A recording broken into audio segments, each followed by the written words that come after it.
All right, we are back again for our second presentation with Lola Rain of Sequoia Senior Living, and it's when marketing goes awry, who is to blame? So we're going to let everybody get a chance to get in here, go through our housekeeping.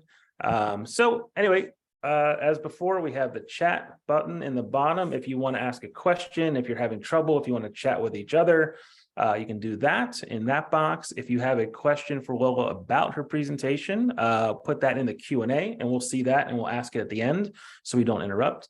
But here we are again. So Steve? So I'm excited about this. Lola is a good friend of mine. She is an amazing marketer, strategist. She's done a ton of work with Senior Living Foresight. When we get off this session today or tomorrow, we got some new things we want to do together. If she's willing to, it is going to be crazy good marketing. Remember two things. We are holding a contest for the person who chats the most chats. No 1, 2, 3 ABCs as don't count, but we'll give a $100 gift card to whoever initiates the most chats. And we are going to ask you to fill out a very brief speaker survey. We'll put the barcode back up. You should still have it on your mobile device. Is the easiest way to do that. You drop down and it'll be a way for you to give Lola a little love about how great it was. And if there's some things she could maybe use improvement on, and I know that's always true for me, maybe not with Lola, she'll probably do perfect. You can have an opportunity to talk about that. So with that, Lola, we're going to turn the stage over to you. Hello, everyone. I'm Lola Rain, and I have 25 years marketing experience and communication experience in housing, healthcare, and enterprise technology. So I've learned a lot of errors, mistakes, and monsters over the years, and I want to share them with you to help ease any of the pains you have when things go wrong with your marketing and communications. So we're going to talk about shame and blame today, and we're going to talk about these 5 monsters that I'm identifying as: 1, acts of God; 2, typos; 3, website errors; 4, disappointment; 5, reluctancy to change. So we're going to talk about each of those 5 monsters. So the first, acts of God. So we all know, we all lived through it, a worldwide pandemic, and we know that things go sideways when we are out of control.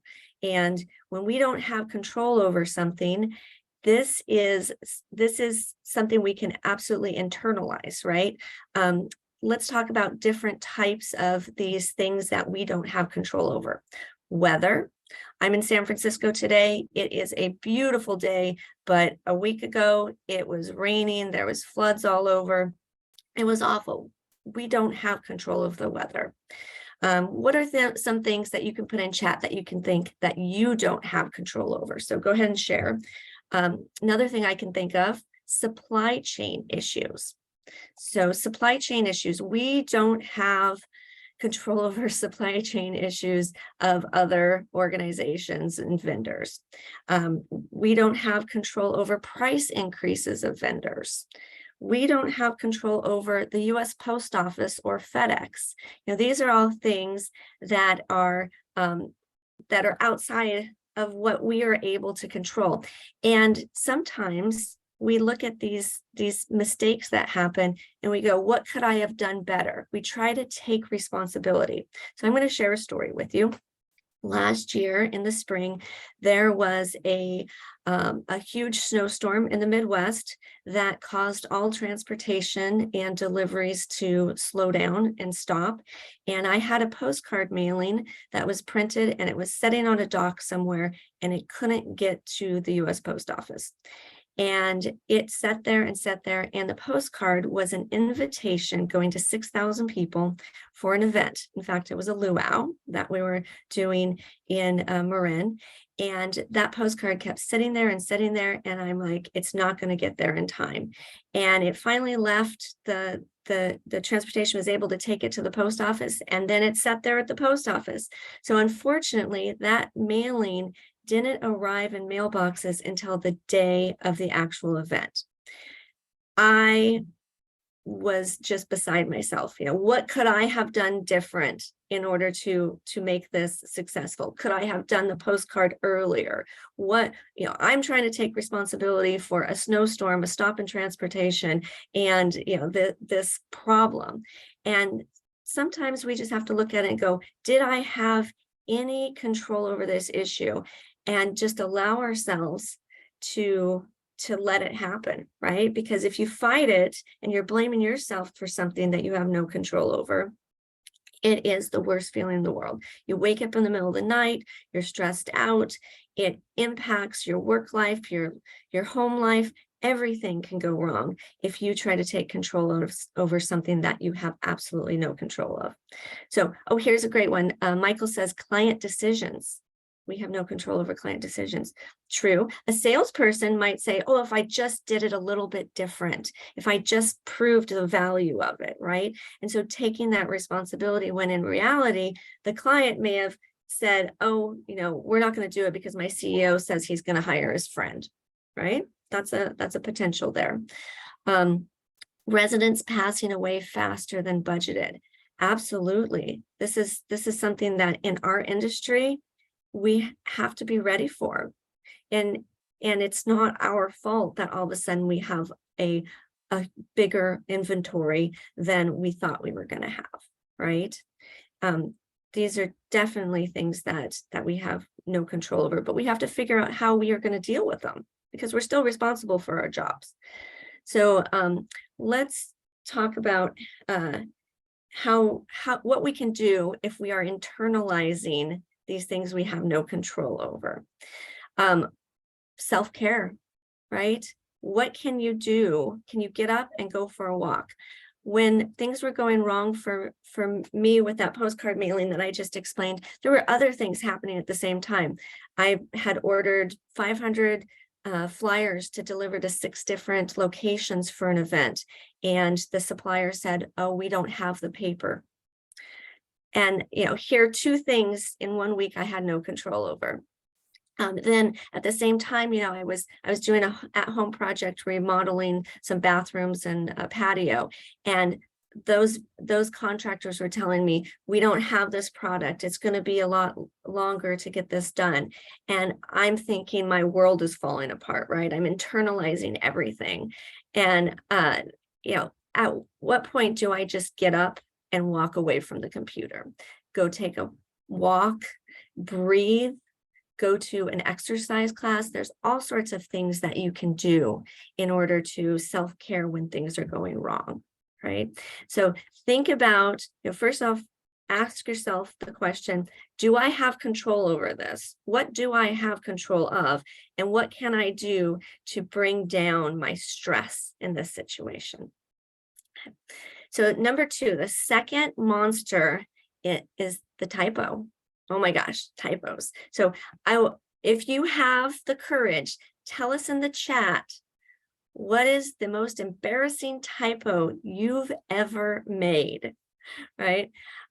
Typos are everywhere. They're in your marketing materials right now, and you have the ability to catch them before they go to print. I'm going to tell you a couple of embarrassing typos that I've made.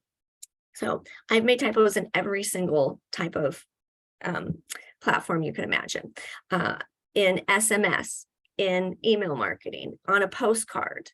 I made it in a print ad, the word protein.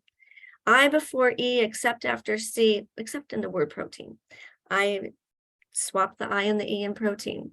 The biggest typo I ever made was very early in my career, and it was on a billboard. There were 5 words on that billboard, and a letter dropped on one of those words. That billboard went up on 6 locations across the metropolitan area, and nobody in the entire process, between the designer, going to the vendor, going to the press, going to the person who's up there, gluing it to the billboard, nobody noticed until somebody drove by and then called the office and said, hey, there's a typo on your billboard. Oh my gosh, I crawled into a hole. I mean, talk about internalizing. It was my fault. It was absolutely my fault. And I thought I was going to lose my job. These things absolutely do happen. And it's embarrassing and it feels horrible. And let's see what some of our attendees here are saying. So early in my career and in a letter, I wrote animosity instead of anonymity. Yeah. So we're swapping the wrong word, right? And especially in those situations of where the computer is correcting it for you, right? And you're right-clicking and accepting the change. So my recommendation when it comes to typos, 3 sets of eyes and reading it 3 times minimum, okay? And avoiding last-minute changes. Now, you run your piece, you run your collateral through multiple eyes because we have many stakeholders, right? And everybody has an opinion on what word usage is the correct way to explain our services. And there's always going to be those moments where you're ready to go to press and somebody says, oh, I want to change all of this stuff. That opens the door to more typos, whether they're grammatical errors, misusing a word. I mean, there's just so many opportunities for things to go wrong in that situation. So again, you want as many sets of eyes, so a minimum of 3 sets of eyes, and reading it multiple times. And if you have to, if you're sending it over to, let's say, a print publication, and you ask your rep, your sales rep, hey, would you mind reading this through real quick just to make sure it sounds good for your audience? And asking for some help. There's nothing wrong with asking for help. Let's see. What other kind of typos? Spelling and meaning of today's words. We need a new learning of our language. LOL, add in accent makes it further comical. Yeah, there's nuances in your language, that language usage that you have out there in all of your marketing materials.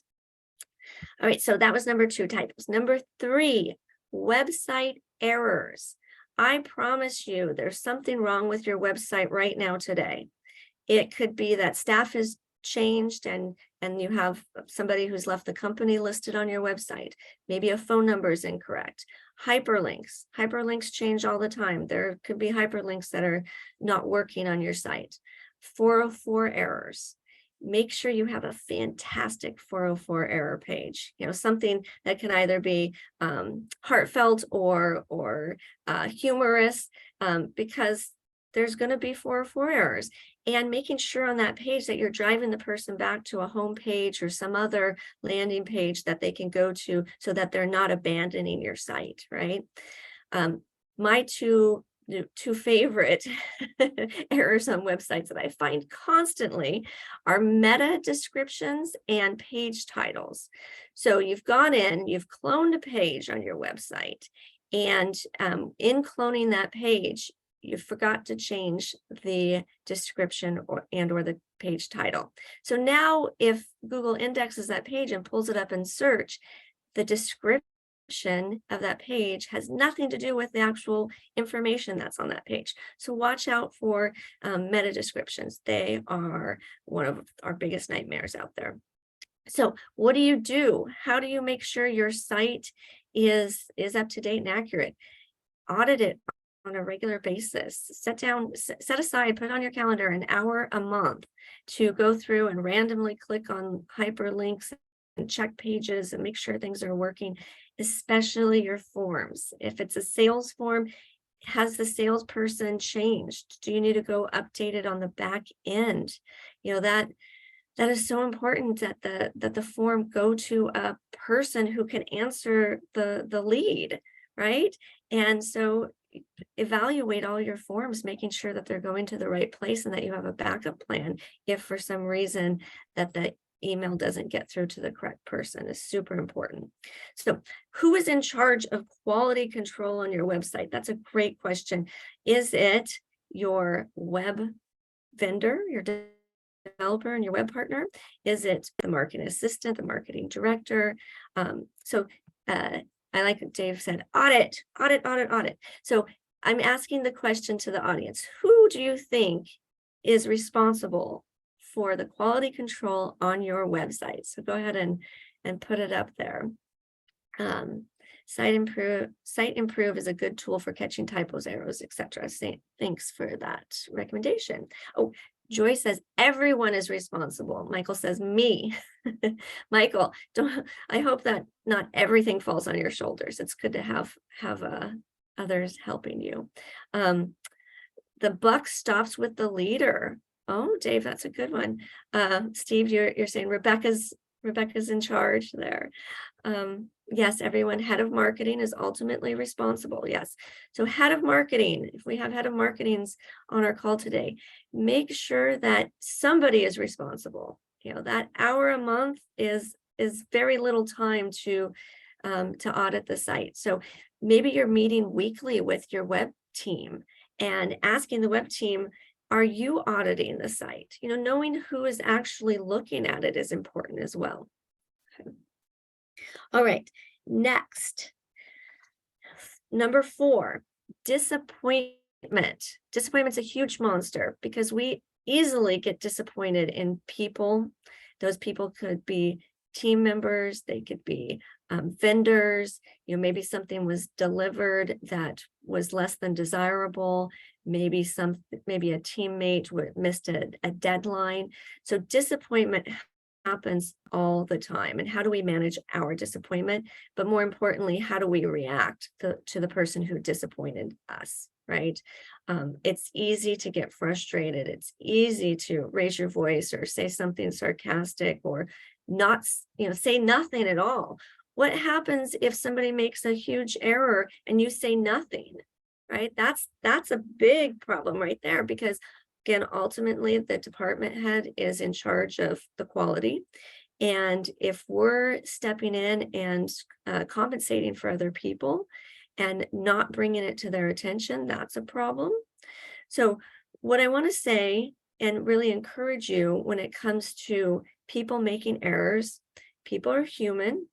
We need to forgive and practice empathy, but we also need to know how much we need to forgive and practice empathy. Is this a reoccurring problem? What do we do if it is a reoccurring problem? Communicating expectations. So those are things that, taken into consideration when we're faced with this huge disappointment, we want to avoid. Again, we want to avoid internalizing it, because we don't want to wake up in the middle of the night and have that thought go through our head over and over again. What could I do different? What should I do different? What do I need to do tomorrow to remedy this situation? A good night's sleep is the most healthy thing we could do for ourselves. So figuring out how to deal with disappointment, because it's going to happen. And I mean, I've had things come back from the printer recently that did not meet spec at all, and huge disappointment, right? Having to go back to the vendor and say, we have to redo this. Having that courage too, to say, I can't live with this because it didn't meet expectations. Now, number 5 is reluctancy to change. Change is hard. So when somebody does disappoint us over and over and over again, if they're not meeting expectations, how do we know when it's time to cut bait? How do we know that either a vendor is not a good fit and then it's time to make a change? So first off, you absolutely know. It's our reluctancy to make a decision to change that is the issue. So got to have a backup plan, right? Before you cut bait on something, someone, a company, a vendor, printer, whoever that is, have a backup plan. Who am I going to replace this person or company with? There are times, however, that things are so toxic and so bad that a backup plan is not possible. So think of it, you've all worked in companies where somebody has walked out the door and you've compensated for the loss of that teammate. And you didn't expect it, right? You didn't have a backup plan there and you dealt with it. It's the same type of situation if you're in a toxic relationship with somebody on your team or a vendor that is making you feel that you have done everything wrong, that you are constantly having to work 20 hours a day, 7 days a week. This is not good for your health. You really need to take care of yourself and know when your work relationships are not working for you. So I'm seeing that some of our attendees are saying you have to cut the cancer before the cancer spreads. These people don't change. I also want to say that for our own health, that terrible diseases happen if we internalize these situations at work, right? So we got to take care of ourselves as well. So any other comments? Go ahead and please put your comments and questions in the chat. And so again, I want to review the things we were just talking about. We were talking about the 5 monsters, acts of God, typos, website errors, disappointment, and reluctancy to change. So here we have Linda says, what about perception in our marketing message to our prospects, residents, clients, and their families, fellow care partners, colleagues, and the market in general? Wow, Linda, you just put a whole question on there that we could do like an hour session on. So yes, perception is important. But I would go back to saying that's a lot in your pre-planning, right? You should have identified your marketing message and making sure that the message has been tested. So there's so many different angles to your messaging that you have to have. So a messaging platform is very important. All right. So Steve and Dave, what kind of questions do you guys have about these 5 monsters? You've got me fired up. Well, like I say, we could just keep going on this all day, but I don't understand companies that don't have a full-time proofreader as a position, and not just to service marketing, but to service the whole company. I've worked in a lot of internal marketing departments where we had a dedicated proofreader, because I know I do it every day. And my boss, Dan's superpower is finding typos. It's uncanny actually, but all joking aside, I went through that myself in my position now, burned myself out in the first year or so, and then kind of picked up this stoic attitude and started to learn about that, where it's what can I do with what I have where I am. It's learning that you are not in control of everything. I think as marketers, we have trouble with that. We want to cover all the bases. We want everything to be perfect, and we run ourselves ragged, but you can't control it all, and you will injure yourself emotionally and mentally if you try. And that stoicism just helps sometimes to take that breath, walk away. No one's going to die. It's fine. It's not if mistakes happen, it's when. And for my own team, we win. I celebrate individual wins, but we lose as a team. My team knows that. Who made a typo? Marketing. Well, who made the typo? Marketing. I will not ever, we will internalize and we will fix that amongst ourselves, but I will not put that out into the company for one person to be held up for that problem. So, we failed to catch that typo as a team, and we will do better next time. But yeah. For me, this is it's a really tough balance, right? So when I started Senior Living Foresight, was Senior Housing Forum back then, it was just me. And Lola knows this because she's been a part of our team. I'm a very gifted writer in terms of content, and I can write good sentences, but boy, I can't spell. And I think I've got a little ADD, so my brain moves faster than my fingers do, and I am the king of typo. And my father, who passed away just a year ago, actually this week, so I shouldn't probably make you, but he was like, he sent me these emails and he said, "You got a typo." I was like, oh man. And but I was just incapable, even when I'd go back and reread my stuff. And so, yeah, today I have 2 people who actually read everything that I do. And we still get typos that happen, right? It doesn't happen nearly as often.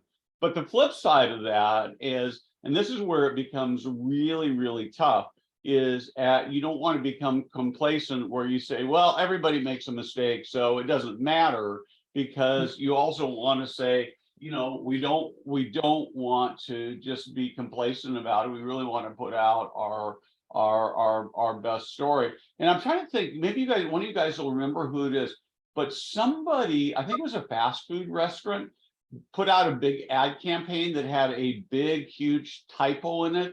And then they started playing with it. Nobody could ever quite figure out whether it was an accident or they'd actually done. Do you remember, either one of you remember who that was? I don't remember what that was, but yeah, I'm always skeptical now when from the marketing standpoint, it's like, was that on purpose sometime? But yeah, no, I don't. Yeah. Well, and also real quick, so when we do make a mistake, so for example, we had an automated email go out recently for an event, and it said, see you tomorrow. And the event actually is not till next week, right? And you know, these mistakes happen. So we immediately sent out another email that said, oops, we made a mistake, right? It's okay to tell people we made a mistake. Well, we need to tell them we made a mistake with the date, but it's okay to take responsibility for it, right? That's our authenticity. That's our responsibility. No, absolutely. Taking responsibility for it is part of the process. It's not the fun part, but it's part of it. Yeah, for sure. So I'm gonna actually argue that I'm not actually exactly advocating this, right? But I could imagine somebody creating an intentional mistake in an email, sending it out, and then coming back and saying, oops, because all of a sudden now you've been able to send 2 emails instead of 1 without it looking like it was just spammy. And of course, the other thing that people will do is if you send your second email, you say, we blew it on the first one. What's everybody going to go do? If you don't tell them what it is, they're going to go try to figure it out. And so I'm not recommending that, by the way. I'm just saying. I think that's like an NFL trick play. You pull it out every once in a while. Don't Exactly. do it. But yeah, no, I think, and that's the humanity of it all, is like we all, you know, we've gone in my lifetime, you know, I'm mid-40s. So like, it's gone from that culture of never make a mistake, it's fatal, it's the end of the world, to, and maybe we swung maybe a little too far the other way, and the happy medium is usually in the middle. But yeah, I think it helps connect us to know that, you know, we're being informal on here. We're being informal. Adding that informality adds the humanity to us. And I think that helps connect, so that we're not all, you know, robots and stuff like that. So I think not advocating making mistakes, but, you know, it does add some humanity to our communications. So Sure.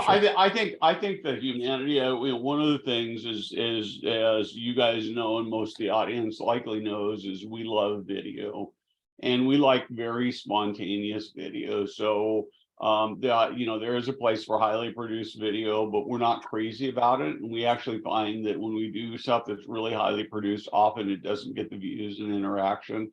And I was actually traveling to a conference before the end of the year, and I was going through the TSA checkpoint, and I went to put stuff in my pocket, or take stuff out.